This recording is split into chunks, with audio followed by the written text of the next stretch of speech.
These chilling tales recount real-life experiences that unfolded during stormy nights in the wilderness.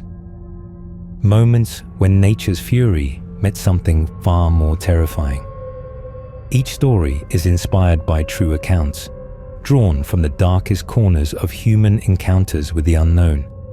So grab your flashlight, zip up your sleeping bag, and prepare to be scared. These stories will make you think twice before venturing into the woods alone. It was a dark and stormy night in the Pacific Northwest. The wind howled through the ancient cedars, and rain pelted the tent relentlessly. Inside, 3 friends, Jake, Sarah, and Mike, huddled together, trying to stay warm and dry. They had chosen this remote campsite for its seclusion, away from the crowds. But now, as the storm raged on, they wondered if they had made a grave mistake. "Tell me again why we thought this was a good idea," Sarah said, her voice trembling as she pulled her sleeping bag tighter. Jake, always the optimist, chuckled nervously. "Because it's an adventure, right? Besides, the weather forecast said it would be clear skies all week." Mike snorted, adjusting his beanie. "Yeah, well, the forecast was wrong. Again, typical." They fell silent, listening to the symphony of nature's fury outside. The tent shook with each gust of wind, and the rain drummed a relentless beat on the nylon roof. Suddenly, above the cacophony, they heard it, a faint, eerie laughter, like children playing in the distance. "Did you hear that?" Sarah whispered, her eyes wide with fear. "Hear what?" Mike asked, though he had heard it too, his heart skipping a beat. "That laughter. It sounded like kids, but there are no kids out here. We're miles from anywhere." Jake tried to sound reassuring, though his voice wavered. "It's probably just the wind playing tricks on us. You know how sounds can be deceptive in the woods, especially during a storm." But then it came again, clearer this time, followed by a low, guttural whistle that seemed to come from all around them. It was not the wind. It was something else, something that sent chills down their spines and made the hair on their necks stand up. "Let's just try to get some sleep," Mike suggested, though his voice betrayed his unease. "It's probably nothing, just our imaginations running wild." They tried to settle down, zipping up their sleeping bags and closing their eyes, but sleep eluded them. The laughter and whistling continued, growing closer, circling their tent like predators stalking prey. Then, there was a thud, as if something heavy had fallen nearby, followed by another and another, like footsteps approaching. Sarah let out a stifled scream. "What was that?" Jake grabbed his flashlight and shone it through the tent's mesh window. The beam cut through the darkness, illuminating the trees swaying in the wind, but nothing else. "I don't see anything," he said, his voice tight with tension. But then, they all saw it, a shadow, tall and thin, moving between the trees. It was humanoid in shape, but unnaturally elongated, with what looked like branches or twigs protruding from its limbs. It moved with a fluid grace that was both mesmerizing and terrifying. "Oh my God, what is that?" Sarah cried, her voice rising in panic. Mike was already fumbling for his phone, his hands shaking. "I'm calling for help. This isn't right." But when he looked at his screen, there was no signal. They were too far from civilization, isolated in the heart of the forest. The shadow moved closer, and they could hear it now, a low, menacing growl that seemed to vibrate through the ground.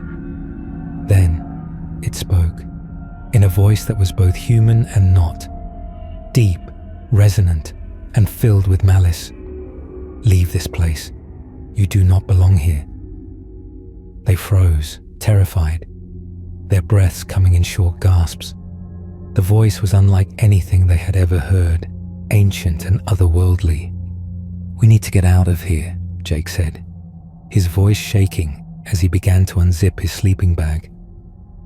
But as they started to pack up their things, frantic and disoriented, they heard another sound, the unmistakable cry of their friend Tom, who had gone to gather more firewood earlier and hadn't returned.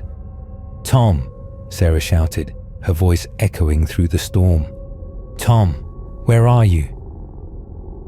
There was no answer, only the relentless rain and the eerie laughter that now seemed to mock them. Desperate, they decided to search for him. Grabbing their flashlights and jackets, they stepped out into the storm. The wind whipped around them, and the rain soaked them to the bone almost immediately, but they pressed on, calling Tom's name. They found his axe lying on the ground, half buried in the mud, but no sign of him. Then, in the beam of Jake's flashlight, they saw footprints, large, bare feet, leading deeper into the woods. "We have to follow them," Mike said, though his face was pale with fear. They followed the footprints, the rain making it difficult to see more than a few feet ahead. The trail led them to a clearing, where they found Tom, standing motionless, staring into the trees with a blank expression. "Tom!" Sarah ran to him, relief flooding her features, but when he didn't respond, her relief turned to dread. His eyes were glazed over, as if in a trance, unresponsive to her touch or voice. Then, from the shadows of the clearing, emerged the creature they had seen earlier. It was even more terrifying up close, tall, covered in moss and leaves, with eyes that glowed red in the darkness. It raised a hand, long fingers tipped with claws, and Tom began to walk towards it, like a marionette controlled by invisible strings. "Let him go," Jake shouted, stepping forward despite his fear. The creature turned its gaze on him, and Jake felt a wave of terror wash over him, paralyzing him in place. He couldn't move, couldn't speak, could only watch as Tom disappeared into the woods with the creature, the laughter echoing around them, growing fainter as they vanished into the night. When the creature's influence lifted, Jake, Sarah, and Mike ran as fast as they could, back to their tent, back to their car, and drove away, leaving the forest behind, the storm still raging around them. But they knew that what they had encountered was real. The Stick Indians, legends come to life, and that Tom was gone, perhaps forever, taken by beings that should not exist. John had always been drawn to the solitude of nature.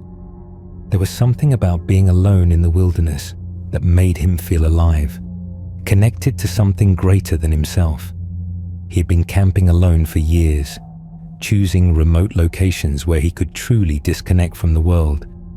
But this time, as he set up his tent in a secluded valley of the Sierra Nevada, he couldn't shake off a feeling of unease. The weather had turned sour unexpectedly. Dark clouds gathered overhead, and the wind picked up, carrying with it the scent of rain. John hurried to secure his tent, making sure everything was fastened down tightly. He had checked the forecast before leaving, and it had promised clear skies, but nature had other plans. As night fell, the storm arrived in full force. Thunder rumbled in the distance and lightning illuminated the sky, casting eerie shadows through the trees. John zipped up his tent and crawled into his sleeping bag, trying to ignore the growing sense of dread in his stomach. He told himself it was just the storm making him anxious, but deep down, he knew it was more than that. This place felt different, older, wilder, as if it held secrets that man was not meant to know. Hours passed, and John tossed and turned, unable to sleep. The storm showed no signs of letting up, If anything, it grew more intense. Then, above the noise of the wind and rain, he heard it, knocking, soft but persistent, on his tent. John's heart leapt into his throat. "Who's there?" he called out, his voice barely audible over the storm. There was no answer, only more knocking, rhythmic and insistent. He grabbed his flashlight and shone it through the tent's mesh window, but saw nothing but the darkness and the rain. Gathering his courage, he unzipped the tent and stepped out into the deluge. The cold rain soaked through his clothes instantly, but he didn't care. He had to know what was making that sound. That's when he saw it. A car parked a short distance away, its lights off, looking abandoned. It was an old model, rusty and dented, with flat tires and a layer of grime covering the windows. Curious and a bit frightened, John approached the car. The doors were unlocked, and inside he found a wallet on the passenger seat. He picked it up, opening it to find a driver's license belonging to a man named David Thompson. John's blood ran cold. He remembered reading about David Thompson 2 years ago. The man had gone missing while camping in this very area. Search parties had scoured the forest for weeks, but no trace of him was ever found, until now. But if this was David's car, where was he? And who had been knocking on his tent? Suddenly, the knocking started again, but this time, it was coming from inside the car. John dropped the wallet and backed away, his mind racing. He turned and ran back to his tent, zipping it up tightly and huddling inside, his heart pounding in his chest. He tried to rationalize what he had heard. Maybe it was just the wind, or perhaps some animal had gotten into the car. But deep down, he knew that wasn't it. There was something unnatural about this place, something that defied explanation. The rest of the night passed in a blur of fear and anxiety. John didn't sleep. He couldn't. Every sound outside made him jump. The creaking of trees, the patter of rain, the occasional snap of a twig. As dawn broke, John packed up his things as quickly as he could. He wanted to be out of there before whatever was in that car came looking for him. Driving back to civilization, he couldn't shake the feeling that he had escaped something terrible, something that had claimed David Thompson, and might have claimed him too if he had stayed. Months later, John learned that another camper had gone missing in the same area. Their car was found, just like David's, abandoned and locked, with no sign of the occupant. John never camped alone again. The memory of that night haunted him, a reminder that some places are best left unexplored, and some mysteries are better left unsolved. Emma had always been an adventurer at heart. She loved the thrill of exploring new places, testing her limits, and pushing herself beyond her comfort zone. Camping alone was her ultimate challenge, a way to prove to herself that she could handle anything nature threw at her. She had chosen a spot deep in the forest, far from any trails or campsites, where she could truly be one with nature. She arrived in the late afternoon, setting up her tent under a canopy of towering pines. The air was crisp, filled with the scent of pine needles and earth. As the sun set, painting the sky in hues of orange and purple, Emma felt a sense of peace wash over her. This was why she loved camping, to disconnect from the world and reconnect with herself. But as night fell and the stars came out, so did the storm.